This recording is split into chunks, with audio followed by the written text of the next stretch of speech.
안녕하세요. 골드핑거입니다. 이동평균선은 거의 모든 트레이더가 사용하는 기본 중의 기본이죠. 하지만 안타깝게도 10명 중 9명은 이 지표를 완전히 잘못 쓰고 있습니다. 대부분 이렇게 매매하죠. 가격이 쭉 상승하다가 이동평균선에 닿으면 여기가 지지선이니까 반등하겠지 하고 매수 버튼을 누릅니다. 그래프를 보면 딱 그런 느낌이 들거든요. 마치 이동평균선이 바닥을 받쳐줄 것처럼요. 하지만 현실은 다르죠. 여러분도 이런 경험 있으실 겁니다. 지지선이라고 믿고 매수했는데 가격이 이동평균선을 그대로 뚫고 내려갑니다. 순식간에 손실로 바뀌고 아니 또 왜 이러지? 하며 당황했던 기억 다들 한 번쯤 있으시죠? 이게 바로 이동평균선을 단순히 하나의 지지선으로만 보기 때문에 생기는 착각입니다. 이동평균선은 단순히 가격이 닿았다고 반등하는 마법의 선이 아닙니다. 그 아래에는 심리와 시장 구조가 숨어 있습니다. 가격이 이동평균선까지 조정을 받는 이유는 단순 기술적 반등이 아니라 시장 참여자들이 이 구간에서 숨을 고르는 과정이기 때문이에요. 즉, 이동평균선이 진짜 지지선으로 작동하려면 단 하나의 조건이 필요합니다. 바로 수급의 전환이 실제로 일어나야 한다는 거죠. 가격이 닿았을 때 거래량이 동반되고 매수세가 다시 강하게 붙어야 비로소 의미 있는 반등이 만들어집니다. 여기서 흥미로운 인물을 한 명 소개해 드리겠습니다. 바로 쿨라마기입니다. 이 사람은 이동평균선이라는 누구나 다 아는 단순한 지표로 완전히 자신만의 매매법을 만들어낸 전설적인 트레이더죠. 그는 단돈 1200만원, 정확히 말하면 1만 달러로 시작해서 무려 1100억 원 이상 만들어낸 인물입니다. 단순히 운이 좋았던 게 아닙니다. 2013년부터 2019년까지 무려 6년 연속 평균 268%의 수익률을 기록했습니다. 이건 시장을 이기는 정도가 아니라 시장을 지배한 수준이죠. 그의 핵심 비법은 놀랍게도 복잡한 알고리즘이나 AI가 아니었습니다. 바로 이동평균선. 하지만 그는 남들과 이동평균선을 완전히 다르게 썼습니다. 대부분의 투자자들이 이동평균선을 지지선과 저항선으로만 보는 반면 쿨라마기는 이 선을 시장 참여자의 평균 심리선으로 봤습니다. 그는 가격이 이동평균선에 닿는 순간을 기회로 보지 않았습니다. 오히려 그 순간 시장 참여자들이 어떤 감정 상태에 있는지를 분석했죠. 예를 들어 단기 이동평균선이 장기 이동평균선을 상향 돌파할 때 단순히 매수 신호로 보지 않았습니다. 그는 그 안에서 거래량이 실제로 늘어나는지, 캔들 구조가 강세형인지, 그리고 무엇보다 시장 참여자들이 그 추세를 믿고 들어오는지를 관찰했습니다. 그는 본인이 정한 3가지 원칙이 충족됐을 때만 거래를 했습니다. 그 외에 모든 순간엔 아무런 감정도 개입시키지 않았죠. 오늘 느낌이 좋으니까 들어가 볼까? 이건 왠지 반등이 나을 것 같은데? 이런 감정적인 판단은 단 한 번도 하지 않았습니다. 오직 정해진 조건이 맞을 때만 진입하고 아니면 기다렸습니다. 이게 바로 쿨라마기가 1200만 원으로 시작해서 1100억 원을 만든 비결입니다. 오늘 영상에서는 쿨라마기의 핵심 철학을 바탕으로 먼저 이동평균선의 기본 개념, 그리고 이어서 쿨라마기가 직접 만든 매매법, 즉 그가 실제로 어떻게 진입하고 청산했는지를 아주 쉽고 명확하게 풀어드리겠습니다. 본격 영상 시작 전 쿨라마기의 이동평균선 매매법 전자책을 받고 싶으신 분들은 영상 하단 더보기 링크를 통해 무료 신청이 가능합니다. 이동평균선은 가격의 평균을 선으로 보여주는 지표입니다. 하지만 단순히 평균선이라고 해서 다 같은 건 아닙니다. 계산 방식에 따라 성격이 완전히 달라지죠. 먼저 단순 이동평균선 SMA부터 볼까요? 가장 기본적인 형태로 일정 기간 동안의 모든 가격을 동일한 비중으로 계산합니다. 예를 들어 10일 단순 이동평균선이라면 최근 10일의 종가를 전부 더한 뒤 10으로 나누는 방식이죠. 이 방식은 단순하지만 반응이 느립니다. 그래서 갑작스러운 변동에는 조금 둔감하지만 대신 큰 추세의 방향을 확인하는 데는 아주 유용합니다. 즉, 시장의 전체적인 흐름을 파악할 때 가장 안정적인 도구라고 할 수 있죠. 반면 지수이동평균선 EMA는 조금 다릅니다. 최근 가격에 큰 비중을 두고 계산하기 때문에 반응이 훨씬 빠릅니다.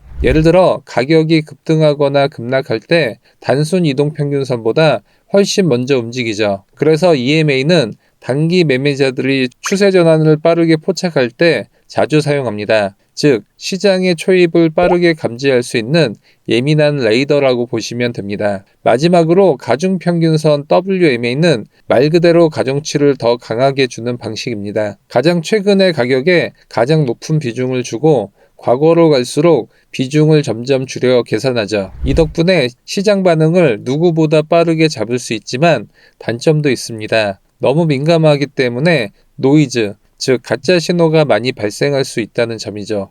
그래서 단타 매매나 초단기 트레이딩에서는 유용하지만 장기 추세를 읽을 때는 오히려 혼란을 줄 수 있습니다. 이렇게 보면 이동평균선은 단순히 어떤 걸 쓰느냐보다 어떤 상황에서 어떤 목적을 쓰느냐가 훨씬 중요한 걸 알 수 있습니다. 쿨라마기는 여러 종류의 이동평균선 중에서도 지수 이동평균선, EMA를 핵심으로 사용했습니다. 그가 단순 이동평균선이 아니라 EMA를 선택한 이유는 명확했습니다. 시장 변화에 더 빠르게 반응하면서도 단순한 노이즈를 걸러내 균형 잡힌 신호를 주기 때문이죠. 그래서 이번 영상에서는 EMA를 기준으로 한 쿨라마기의 매매법을 중심으로 설명드리겠습니다. 먼저 이동평균선은 설정 길이에 따라 시야가 완전히 달라집니다. 짧게 설정하면 가격 변화에 민감하게 반응하고 길게 설정하면 전체적인 추세를 부드럽게 보여주죠. 그래서 보통 트레이더들은 단기, 중기, 장기 세 가지로 구분해 사용합니다. 먼저 단기선입니다. 보통 30일 이하 또는 10일, 20일, 30일 같은 구간을 말하죠. 이 구간은 최근의 가격 움직임을 즉각적으로 반영하기 때문에 단타나 스윙 트레이딩을 하시는 분들이 주로 사용합니다. 가격이 단기 EMA 위에 있으면 단기적인 상승세, 아래에 있으면 하락세로 빠르게 판단할 수 있습니다. 하지만 반응이 빠른 만큼 가짜 신호, 즉 속임수 움직임도 자주 발생하죠. 다음은 중기선, 보통 40일에서 80일 정도로 설정합니다. 이 구간은 시장의 중간 사이클을 보여주며 단기 변동보다는 전체 추세의 방향성을 판단할 때 쓰입니다. 단기선이 중기선을 상향 돌파할 때는 상승 전환의 신호, 하향 돌파할 때는 추세 약화로 해석할 수 있죠. 그래서 쿨라마기는 이 중기선을 시장의 방향을 확인하는 나침반처럼 사용했습니다. 마지막으로 장기선입니다. 보통 100일 이상, 대표적으로 200일 EMA가 여기에 속합니다. 이건 시장의 전반적인 큰 그림을 보여주는 선이에요. 가격이 장기 EMA 위에 있다면 시장은 전반적으로 상승 구조, 아래라면 하락 구조로 보는 게 일반적이죠. 그래서 이 선은 일종의 기준선, 즉 시장이 어떤 국면에 있는지를 판단하는 핵심 도구입니다. 쿨라마기는 수많은 지표 중에서도 단 3개의 이동평균선만 사용했습니다. 바로 10일, 20일, 그리고 50일 지수 이동평균선입니다. 이 중 10일선과 20일선은 단기선, 50일선은 중기선 역할을 합니다. 그는 이 세 선만으로 시장의 흐름, 그리고 세력의 움직임까지 읽어냈죠. 이동평균선의 가장 강력한 기능 중 하나는 바로 배열 상태로 추세를 파악하는 것입니다. 먼저 정비열부터 볼까요? 정비열이란 단기선이 가장 위, 그 아래의 중기선, 그리고 그 밑에 장기선이 위치한 상태를 말합니다. 즉 11선이 제일 위, 21선이 그 밑, 51선이 가장 아래에 정렬되어 있다면 이건 명확한 상승 추세라는 뜻입니다. 왜 그럴까요? 이동평균선은 일정 기간 동안의 평균 가격을 의미하죠. 따라서 단기선이 중기선보다 위에 있다는 건 최근의 평균 가격이 과거보다 높다는 뜻입니다. 그리고 그 상태가 일정 기간 동안 유지된다는 건 시장 참여자들의 평균 매수 단가가 점점 높아지고 있다는 뜻이기도 합니다. 즉, 가격이 시간의 흐름에 따라 높아지고 있다. 이것은 추세적 상승이 이어지고 있다는 신호입니다. 이게 바로 정비열의 상승 추세의 구조적인 증거가 되는 이유입니다. 세 선이 벌어지며 위쪽으로 기울어져 있다면 그건 단순히 상승 중이라는 뜻이 아니라 매수세가 시장을 완전히 지배하고 있는 구간이라는 뜻입니다. 반대로 역배열은 반대 개념입니다. 이건 장기선이 가장 위, 그 아래의 중기선, 그리고 맨 밑에 단기선이 위치한 상태를 말합니다. 즉 51선이 위, 21선이 그 밑, 그리고 11선이 가장 아래에 있다면 그건 시장이 명확한 하락 추세에 들어섰다는 뜻입니다. 이유는 간단합니다. 이동평균선은 일정 기간의 가격 평균을 나타내죠. 그런데 장기선이 단기선보다 위에 있다는 건 과거의 평균 가격이 지금보다 더 높다는 의미입니다. 즉, 시간이 지날수록 평균 가격이 계속 낮아지고 있다. 이건 곧 시장이 점점 힘을 잃고 있다는 명확한 신호입니다. 그래서 역배열은 단순히 하락 중이다라는 뜻을 넘어 매도세가 시장 전체를 장악한 상태를 의미합니다. 이 구간에서는 단기 반등이 나와도 대부분 오래가지 못하고 중기선이나 장기선에 부딪히며 다시 눌리는 패턴이 자주 나타나죠. 특히 11선이 21선, 51선 밑에 갇혀있는 상태라면 단기 매수세는 완전히 꺾였다고 볼 수 있습니다. 앞서 말씀드렸던 21선과 51선을 기준으로 실제 차트를 보면서 함께 확인해 보겠습니다. 먼저 골든크로스 예시부터 볼게요. 차트를 보면 21선이 천천히 올라오다가 어느 순간 51선을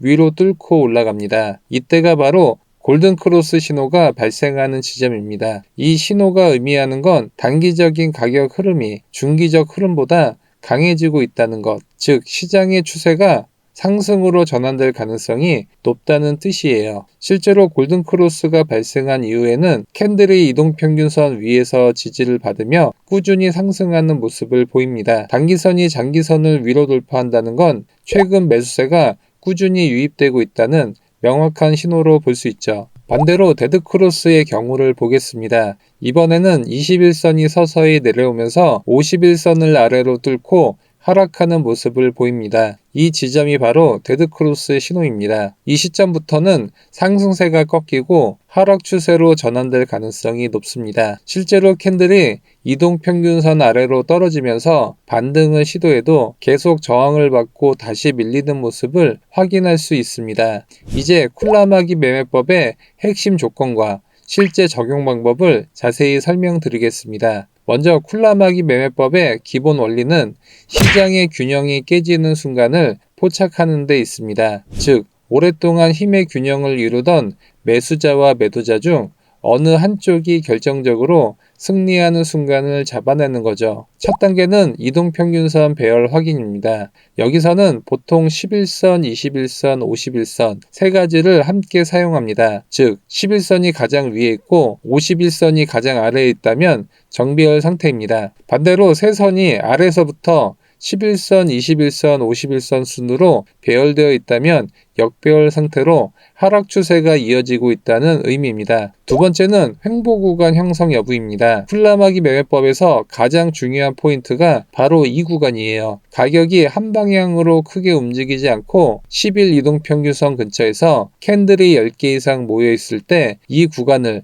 횡보 구간으로 간주합니다. 이건 시장 참여자들이 방향을 결정하지 못한 채 눈치를 보는 구간이자 에너지가 서서히 축적되는 시기입니다. 즉, 이 단계에서는 어느 방향으로든 폭발적으로 방향을 결정짓기 직전의 순간이라 할 수 있습니다. 세 번째는 돌파 방향 진입입니다. 횡보 구간이 길어질수록 시장의 압력은 커집니다. 그리고 어느 순간 캔들이 강한 거래량을 동반하며 한쪽 방향으로 돌파하게 되죠. 이때 쿨라마기 매매법의 핵심 원칙은 단 하나, 돌파가 나온 방향으로 진입하라입니다. 즉, 캔들이 횡보 박스 위로 뚫는다면 매수, 아래로 뚫는다면 매도 진입을 합니다. 단순해 보이지만 핵심은 돌파 신호의 진정성을 확인하는 데 있습니다. 그래서 마지막 조건으로 거래량 확인이 반드시 들어갑니다. 돌파가 나왔을 때 거래량이 이전보다 뚜렷하게 증가했다면 그건 가짜 돌파가 아닌 실제 세력의 진입 신호일 가능성이 높습니다. 반대로 거래량이 거의 늘지 않았다면 단기 세력에 흔들릴 수 있기 때문에 진입을 보류하거나 절반만 진입하는 것이 좋습니다. 이제 실제 차트를 보면서 쿨라마기 매매법의 매수 진입 조건을 단계별로 살펴보겠습니다. 먼저 가장 기본이 되는 조건은 세 개의 이동평균선이 정배열 상태일 것입니다. 화면을 보시면 위에서부터 11선, 21선, 51선 순서로 정렬되어 있습니다. 이건 전형적인 상승 추세 구조예요. 이 상태에서는 절대 숏을 보지 않습니다. 매수만 준비하는 구간입니다. 시장은 이미 상승 에너지를 가지고 있기 때문에 쿨라마기 매매법에서는 추세를 거스르지 않습니다. 이제 구간을 조금 확대해 보겠습니다. 정배열 상태 속에서 캔들이 11선 근처에 바짝 붙어서 10개 이상 모여 있을 때를 찾습니다. 10개 이상의 캔들이 아주 좁은 범위 안에서 움직이면서 일정한 가격대를 형성하고 있죠. 이런 구간을 횡보 구간이라고 부릅니다. 이 횡보 구간을 더 명확하게 보기 위해 박스를 표시해 줍니다. 이 박스의 상단과 하단이 바로 단기 지지 저항선이 되죠. 여기서 매우 중요한 포인트가 하나 있습니다. 이 횡보 중에 캔들이 아래쪽에 노란색 51선을 건드리면 안 됩니다. 만약 51선을 터치하거나 그 아래로 이탈한다면 이 구간은 건강한 상승 조정이 아니라 추세 약화 구간으로 간주됩니다. 즉 이때는 절대 매매를 시도하지 않습니다. 자, 이제 조건이 충족된 상태에서 마지막 신호를 기다립니다. 바로 박스권을 강하게 돌파하는 장대 양봉입니다. 여기서 장대 양봉이 나왔다는 건 그동안 쌓였던 에너지가 한 번에 폭발하면서 매수세가 시장을 장악했다는 뜻입니다. 하지만 여기서 한 가지를 더 확인해야 합니다. 바로 거래량입니다. 많은 분들이 실수하는 부분이 큰 거래량만 찾는 건데요. 쿨라마기 매매법에서는 그보다 비교 기준이 중요합니다. 즉 절대적인 수치보다 이전 횡보 구간보다 거래량이 확실히 증가했는가를 보는 겁니다. 이전보다 눈에 띄는 거래량이 늘었다면 이건 단순한 반등이 아니라 세력의 진입 신호로 볼 수 있습니다. 이제 세 가지 조건이 모두 충족되었습니다. 정배열 상태 유지, 11선 부근에서 캔들이 10개에서 15개 이상 모인 횡보 구간, 거래량이 동반된 박스권 상단 돌파. 이 세 가지가 완성되면 박스권 하단을 손절 라인으로 설정하고 매수 진입합니다. 손절을 짧게 잡기 때문에 리스크 대비 수익 비율이 아주 좋습니다. 진입 이후 상승이 나오면 다음은 익절 관리 단계입니다. 여기서도 쿨라마기 매매법은 매우 체계적입니다. 가격이 11선을 캔들 2개 이상 명확히 이탈하면 절반 익절합니다. 그리고 만약 21선까지 캔들 2개 이상 이탈하게 되면 그때는 전량 익절을 합니다. 이 방법은 단순히 수익을 확정하는 게 아니라 추세가 꺾이기 시작하는 순간 시장에서 빠져나오는 전략적인 대응이에요. 이제 매도 진입 조건을 차트와 함께 살펴보겠습니다. 먼저 이동평균선이 역배열 상태가 될 때까지 기다립니다. 캔들이 빨간색 11선 근처에서 촘촘히 모여있는 걸 확인할 수 있습니다. 지금 보시는 구간에서는 무려 10개보다 훨씬 많은 캔들이 아주 좁은 범위 안에 모여 있습니다. 이건 명확한 횡보 구간이에요. 가격이 급락한 뒤 잠시 숨을 고르며 에너지를 축적하는 모습입니다. 이런 구간이 길어질수록 나중에 한쪽으로 터질 때의 파워가 강해집니다. 횡보 범위를 정확하게 보기 위해 박스권을 표시해 줍니다. 이 박스는 매도 준비의 기준점이 됩니다. 여기서 중요한 원칙은 매수대와 마찬가지입니다. 51선을 건드리면 매매를 하지 않는다. 만약 캔들이 상승하면서 노란색 51선을 닫거나 살짝 돌파한다면 그 구간은 더 이상 건강한 하락 조정이 아닙니다. 세력이 포지션을 정리하거나 단기 반등을 만드는 구간일 수 있으므로 반드시 진입을 피해야 합니다. 이제 박스권을 벗어나는 순간을 기다립니다. 횡보가 끝나고 아래쪽으로 장대 음봉이 박스를 돌파하는 시점, 바로 그때가 진입 신호입니다. 하지만 여기서도 한 가지 기억해야 할 점이 있습니다. 반드시 장대 음봉만 나와야 한다는 건 아닙니다. 중요한 건 캔들의 그레이가 아니라 돌파의 명확성이에요. 짧은 음봉이라도 거래량이 동반되고 박스권을 확실히 벗어난다면 충분히 진입 신호로 볼 수 있습니다. 자, 이제 조건을 다시 정리해보면 세 가지입니다. 이동평균선이 역배열 상태일 것, 11선 근처에서 20개 이상 캔들이 모인 횡보 구간, 거래량이 증가하며 박스권 하단을 돌파할 것. 지금 차트에서는 세 가지가 모두 충족됐습니다. 박스권을 하락 돌파하는 음봉과 함께 거래량이 횡보 구간보다 확실히 커졌습니다. 이건 단순한 조정이 아니라 세력이 실제로 하락 포지션에 진입하는 신호입니다. 따라서 박스권 상단, 횡보 구간의 위쪽 경계를 손절 라인으로 잡고 매도 진입을 합니다. 이 손절 라인은 아주 짧기 때문에 리스크를 최소화할 수 있고 추세가 이어지면 큰 수익을 기대할 수 있습니다. 예상대로 강한 하락이 나왔습니다. 이제는 익절 관리로 넘어가야겠죠. 가격이 빨간색 11선을 캔들 2개 이상 명확히 상승 돌파하면 절반 익절, 그리고 주황색 21선을 2개 이상 상승 돌파하면 전량 익절합니다. 지금까지 쿨라마기의 이동평균선 매매법에 대해 살펴봤습니다. 아마 여기까지 보신 분들이라면 이제 원리를 충분히 이해하셨을 거예요. 하지만 막상 실전 매매를 해보면 현실적인 문제가 생깁니다. 이론상으로는 완벽하지만 실제 차트에서는 조건이 충족되는 순간을 잡아내기가 정말 어렵다는 점이죠. 쿨라마기는 이 전략을 분봉 단타 매매에 주로 사용했습니다. 즉 5분봉이나 15분봉처럼 빠른 타임프레임에서 반복적으로 진입과 청산을 하는 스타일인데 이걸 직접 눈으로 확인하면서 여러 종목을 동시에 관리하는 건 사실상 불가능에 가깝습니다. 예를 들어 볼게요. 비트코인 5분봉 차트에서 11선 근처에 캔들이 8개 정도 모여 있어요. 이제 곧 돌파가 나오겠다 하고 집중하고 있는데 딱 9번째 캔들에서 몸통이 큰 장대 양봉이 터져버립니다. 그러면 진입 조건이었던 10개 이상의 캔들 횡보 조건에 충족되지 않기 때문에 진입을 해서는 안 되죠. 그런데 문제는 여러분이 비트코인 차트를 보고 있을 때 이더리움, 솔라나, 리플 같은 종목에서도 동시에 쿨라마기 매수 타점이 만들어지고 있을 수 있다는 겁니다. 결국 한 종목에 집중하느라 다른 종목의 기회를 놓치는 일이 자주 발생하게 되죠. 특히 코인 시장처럼 24시간 돌아가는 환경에서는 한눈을 파는 순간 이미 신호가 지나가 버립니다. 그래서 저는 이 부분을 해결하기 위해 마기 지표라는 자동화 도구를 직접 만들었습니다. 이 지표는 여러 종목을 동시에 모니터링하면서 쿨라마기 매매법의 3가지 핵심 조건, 이동평균선 배열 상태, 11선 부근 횡보 구간, 거래량 동반한 돌파, 이게 충족되는 순간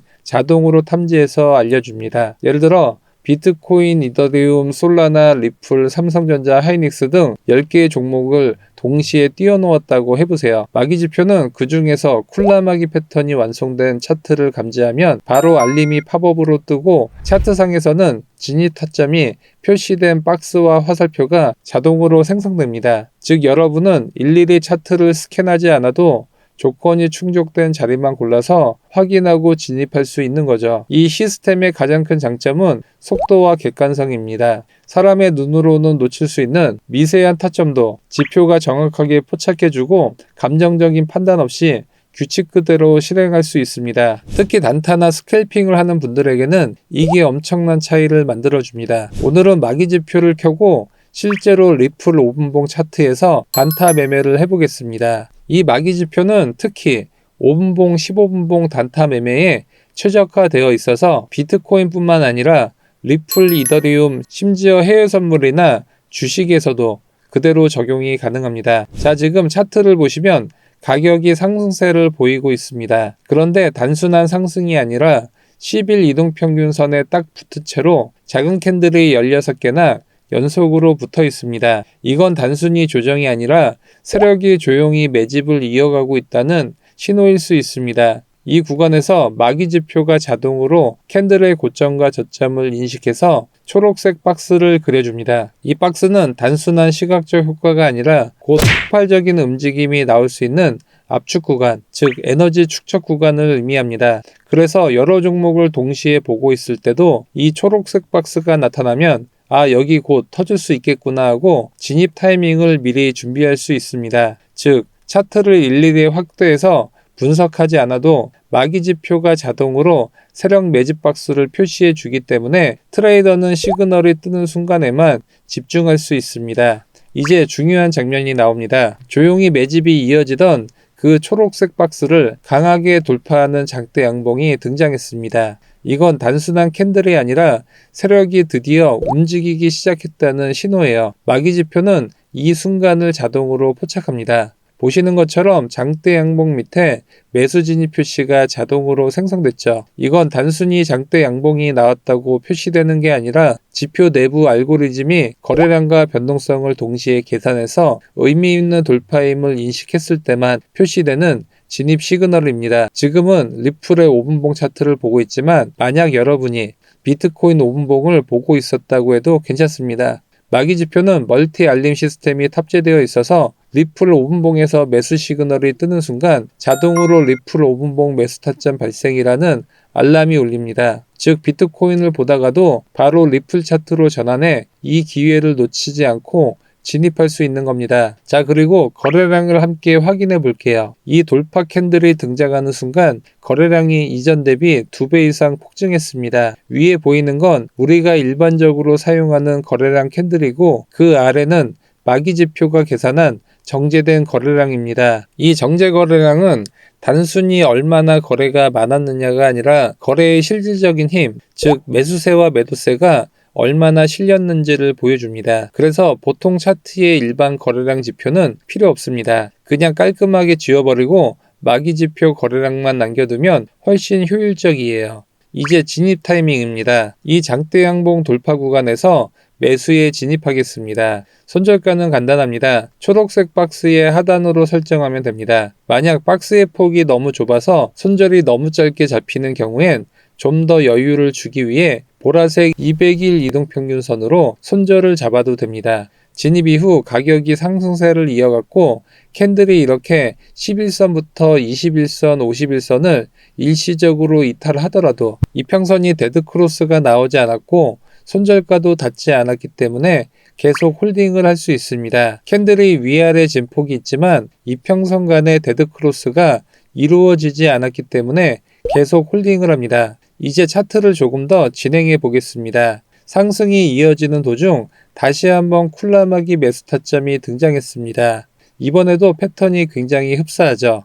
10일 이동평균선 부근에 10개 이상의 작은 캔들이 바짝 붙어서 밀집된 구간을 만들고 그 위로 초록색 박스가 자동으로 생성됐습니다. 초록색 박스를 강하게 돌파하는 장대 양봉이 등장하면서 다시 한번 자동으로 매수 타점 표시가 나타났습니다. 하지만 이 구간에서 중요한 건 추가 진입을 하지 않는다는 것입니다. 이미 1차 구간에서 매수 포지션을 잡고 있다면 이 신호는 단순한 새로운 진입 타점이 아니라 추세가 여전히 살아있고 세력이 아직 이탈하지 않았다는 확인 신호로 보는 게 맞습니다. 그래서 이번 구간에서는 기존 포지션을 유지하면서 이후 거래량 변화와 캔들 속도만 체크해주면 됩니다. 이게 바로 마기지표를 활용한 안정적인 추세 추종 매매 방식이에요. 매수 타점이 한 번 더 나왔기 때문에 매수세 힘이 강하게 붙으면서 상승세가 더 이어졌고 상승이 이어지면서 10일 이동평균선이 21선을 데드크로스하려는 모습이 보입니다.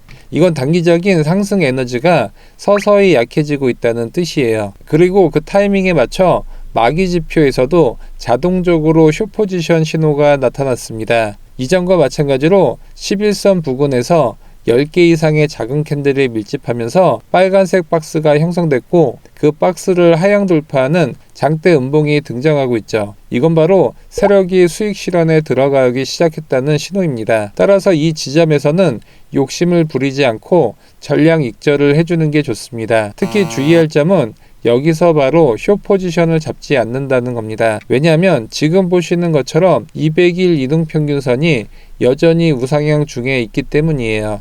200일선은 장기 추세를 보여주는 핵심 기준선이기 때문에 이 선 위로 향하고 있다는 건 큰 그림에서 상승장이 아직 유효하다는 뜻입니다. 즉 마기지표의 숏 시그널은 단기적인 조정이 시작됐다는 의미이지 장기 하락 반전이 확정됐다는 뜻은 아닙니다. 그래서 이런 자리에서는 포지션을 정리하고 현금화를 통해 이익을 확정하는 게 가장 현명한 판단이에요. 이렇게 보면 마기지표는 단순히 매수 타점을 알려주는 지표가 아니라 언제 들어가고 언제 나와야 하는지 명확하게 알려주는 완성형 도구라는 걸 알 수 있습니다. 지금까지의 상승 구간에서는 10일 이동평균선이 21선에 지지를 받으면서 꾸준히 상승했습니다. 즉 단기 추세와 중기 추세가 함께 상승 방향으로 정렬돼 있었던 정배열 구간이었죠. 하지만 상승이 마무리되는 시점에 들어서자 마기지표가 먼저 숏 포지션 신호를 보여줬습니다.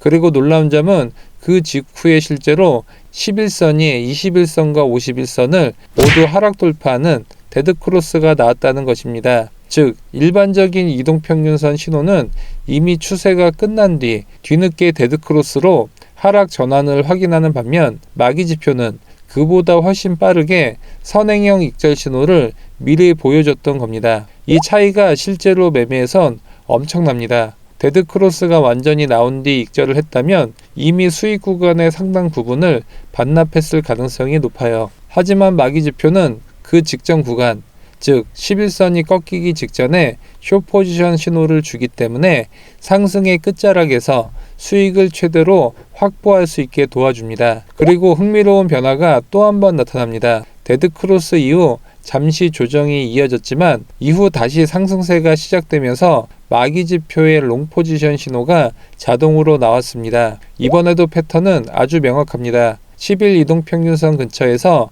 13개의 작은 캔들이 촘촘하게 붙어 있습니다. 캔들의 저점과 고점을 인식해서 초록색 박스를 자동으로 그려줬고 그 직후 이 박스를 상향 돌파하는 장대 양봉이 등장했습니다. 그리고 그 장대 양봉 하단에는 역시나 자동으로 매수 포지션 신호가 표시되었죠. 거래량도 함께 보시면 이 돌파 시점에서 이전 대비 폭발적으로 거래량이 증가했습니다. 이건 단순한 반등이 아니라 세력이 다시 시장에 진입하면서 새로운 상승 사이클을 시작했다는 강력한 신호입니다. 즉 마기지표는 단순히 한 번의 진입 타점만 주는 게 아닙니다. 하락 조정이 끝나고 새로운 추세가 만들어지면 두 번째 기회까지 포착해 줍니다. 이게 바로 마기지표가 단타 매매뿐만 아니라 추세 추종형 트레이딩에도 강력한 이유입니다.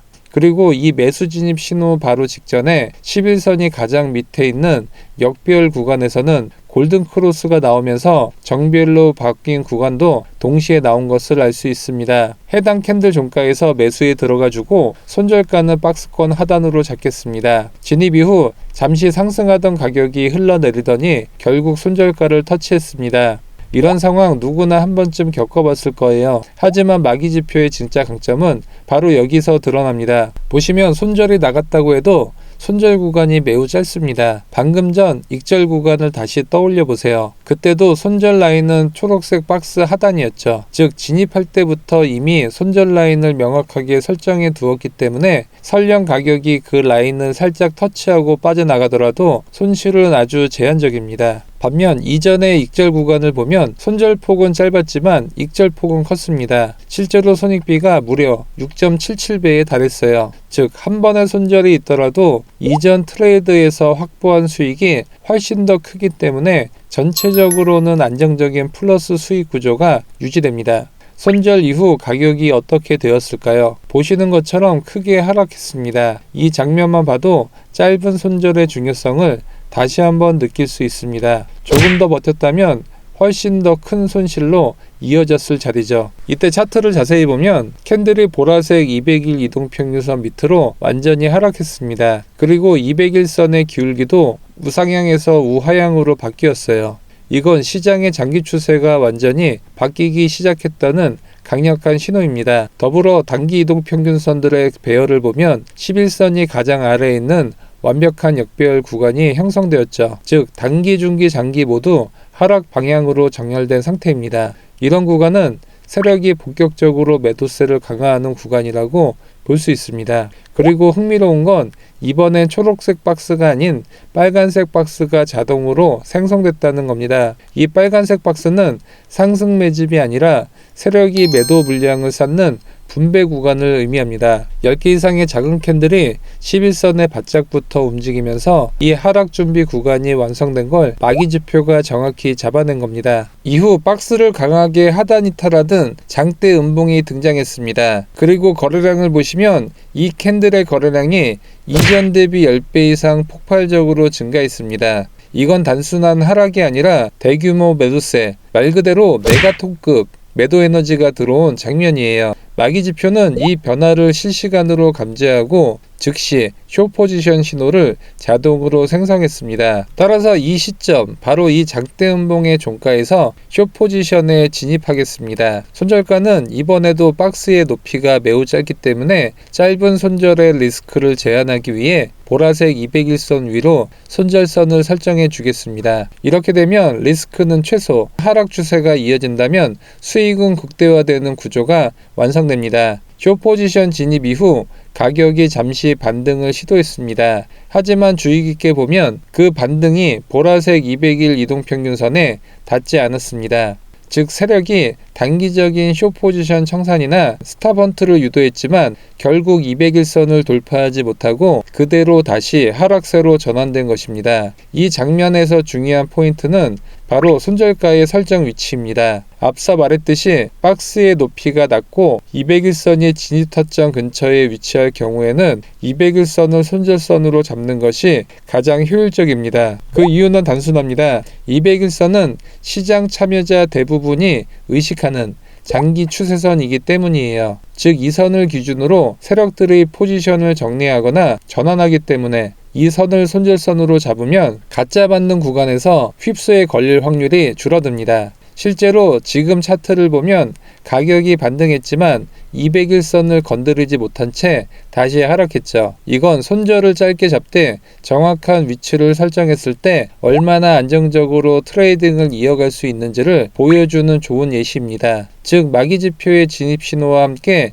201선 손절 설정을 병행하면 짧은 리스크 안에서 큰 수익 구간을 노릴 수 있는 완벽한 조합이 되는 겁니다. 진입 이후 가격이 하락하면서 이동평균선 4개의 간격이 더 넓어지고 하락 추세가 더 강해지는 것을 알 수 있습니다. 하락 추세를 명확하게 보기 위해 화면을 넓게 보도록 하겠습니다. 가격이 우하향에서 점차 우상향으로 방향을 틀고 역비열이 군데군데 나오다가 11선이 21선과 51선을 모두 돌파한 정비열이 나오는 구간에서 익절을 해주겠습니다. 이때를 보면 201선도 우하향에서 점차 평행하게 방향을 돌리고 있습니다. 진입 자리를 보면 손절가는 작고 익절폭은 매우 큰 것을 알 수 있습니다. 쇼 포지션에서 익절한 이후 가격이 잠시 반등하면서 다시 상승하려는 듯한 모습을 보이고 있습니다. 하지만 보시면 200일 이동평균선이 강력한 저항선 역할을 하고 있습니다. 가격이 몇 번을 시도해도 201선을 쉽게 돌파하지 못하고 그 아래에서 오랫동안 횡보가 이어졌습니다. 이 구간에서 마기지표가 매수 시그널을 한번 보여줍니다. 하지만 이럴 때 중요한 건 위치입니다. 201선 아래에서 나온 롱 신호는 진입하지 않습니다. 왜냐하면 마기지표의 기본 원칙 중 하나가 바로 이겁니다. 롱 포지션은 오직 201선 위에서, 쇼 포지션은 오직 201선 아래에서만 잡는다. 이 원칙 하나만 지켜도 불필요한 손실을 대부분 걸러낼 수 있습니다. 그래서 이 구간에서는 매수하지 않고 그냥 관망합니다. 그리고 기다린 끝에 드디어 중요한 변화가 나왔습니다. 가격이 201선을 강하게 돌파했고 11선과 21선, 51선이 모두 201선 위로 올라오면서 완벽한 정배열 구간이 형성됐습니다. 이제 다시 매수 관점으로 전환할 수 있는 구간이에요. 이때 캔들을 보면 10개 이상의 횡보 캔들이 연속으로 등장하면서 초록색 박스가 자동으로 생성됐고 그 박스를 강하게 돌파하는 장대 양봉이 나왔습니다. 이 캔들의 거래량은 이전 대비 약 3배 이상 폭증했습니다. 즉 단순한 돌파가 아니라 세력이 본격적으로 시장에 재진입했다는 신호입니다. 따라서 이 장대 양봉 구간의 종가에서 롱 포지션 진입을 하겠습니다. 이번에도 박스의 높이가 낮고 바로 아래에 201선이 받쳐주고 있기 때문에 손절가는 201선 아래로 짧게 설정해 주면 됩니다. 진입 이후 실제로 가격은 강하게 상승했습니다. 이 구간에서 눈여겨봐야 할 건 거래량의 흐름입니다. 이제 거래량의 색을 보시면 아주 중요한 변화가 나타납니다. 마기지표는 단순한 거래량 막대를 보여주는 게 아니라 그 안에 통계적 강도를 계산해서 색으로 구분해 줍니다. 보시는 것처럼 추세의 힘이 약할 때는 거래량이 회색으로 표시됩니다. 하지만 지금처럼 거래량 막대가 오렌지색으로 바뀌는 순간이 중요합니다. 이 오렌지색은 최근 60개의 거래량 막대 중에서 표준 편차의 2.5배 이상 강력한 거래량이 터졌을 때 자동으로 표시가 됩니다. 즉 단순히 많이 거래됐다가 아니라 최근 수백 개의 캔들 중에서도 이례적으로 강한 거래 에너지가 들어왔다는 뜻이죠. 이 오렌지색 거래량이 대거 등장했다는 건 세력이 본격적으로 상승 추세를 밀어올리고 있다는 의미입니다. 따라서 이런 구간에서는 당분간 상승세가 지속될 가능성이 높습니다. 실제로 차트를 보면 오렌지색 거래량이 등장한 이후 가격은 계속 상승세를 이어갔습니다. 첫 번째 익절 포인트는 11선이 21선을 하향 돌파하는 순간, 즉 단기 추세가 꺾이기 시작할 때 포지션의 50%를 익절합니다. 두 번째 익절 포인트는 11선이 51선을 데드크로스 할 때 나머지 50%를 전량 익절합니다. 이렇게 단기적으로 익절하면 급락전 수익을 안정적으로 확보하면서 불필요한 감정 개입 없이 매매를 마무리할 수 있습니다. 결과적으로 이번 매매의 손익비를 계산해 보면 무려 12.2배에 달합니다. 즉 손절은 매우 짧았고 익절폭은 그에 비해 엄청나게 컸던 완벽한 구조였던 겁니다. 익절 이후 가격이 크게 하락했습니다. 이 구간에서 마기 지표가 숏 포지션 신호를 한번 보여줍니다. 그런데 이 신호가 200일선 위에 발생했다는 점이에요. 마기 지표의 원칙 중 하나는 숏 포지션은 200일선 아래에서만 잡는다. 따라서 이런 신호는 진입하지 않습니다. 왜냐하면 200일선 위에서 발생한 숏 시그널은 대부분 단기 조정에 불과하고 곧바로 기술적 반등이나 재상승으로 이어질 확률이 높기 때문이에요. 그리고 실제로 그렇게 됐습니다. 만약 여기서 성급하게 숏 포지션을 잡았다면 오히려 손실을 볼 뻔한 구간이었습니다. 이건 마기 지표의 신호 필터링 기능이 얼마나 중요한지를 잘 보여줍니다. 단순히 신호가 떴다고 진입하는 게 아니라 200일선과의 위치를 함께 고려해야 한다는 것. 결국 이 원칙 하나만 지켜도 허무한 손절, 불필요한 진입을 상당 부분 줄일 수 있습니다. 이제 다시 가격이 하락하기 시작했습니다. 결국 200일 이동평균선을 강하게 하락 돌파했고 이 지점에서 마기 지표의 숏 포지션 신호가 발생했습니다. 이번에는 200일선 아래에서 나온 신호이기 때문에 매우 신뢰도가 높은 자리입니다. 따라서 이 구간에서 숏 포지션 진입을 하겠습니다. 손절가는 이번 박스의 크기가 다소 넓기 때문에 박스 상단 위로 설정해 주겠습니다. 진입 이후 차트를 보면 가격이 강하게 하락하며 추세가 본격적으로 이어지고 있습니다. 그리고 이어서 이렇게 숏 포지션 시그널이 3번 나온다는 건 시장의 매도세가 얼마나 강하게 쏟아지고 있는지를 보여주는 장면입니다. 이후 반등이 나오면서 10일 이동평균선이 다른 2개의 이동평균선을 상향 돌파할 때, 즉 단기 추세가 반전되려는 신호가 나왔을 때 전량 익절을 해주겠습니다. 오늘은 쿨라마기의 이동평균선 매매법과 이 매매법을 자동으로 탐지할 수 있는 마기 지표 사용 방법까지 알아봤습니다. 자동으로 쿨라마기의 타점을 알려주는 마기 지표를 무료로 받고 싶으신 분들은 영상 하단 더보기 링크를 통해 신청이 가능합니다. 영상이 도움되셨다면 좋아요와 구독하기 부탁드립니다. 영상 시청해 주셔서 감사합니다.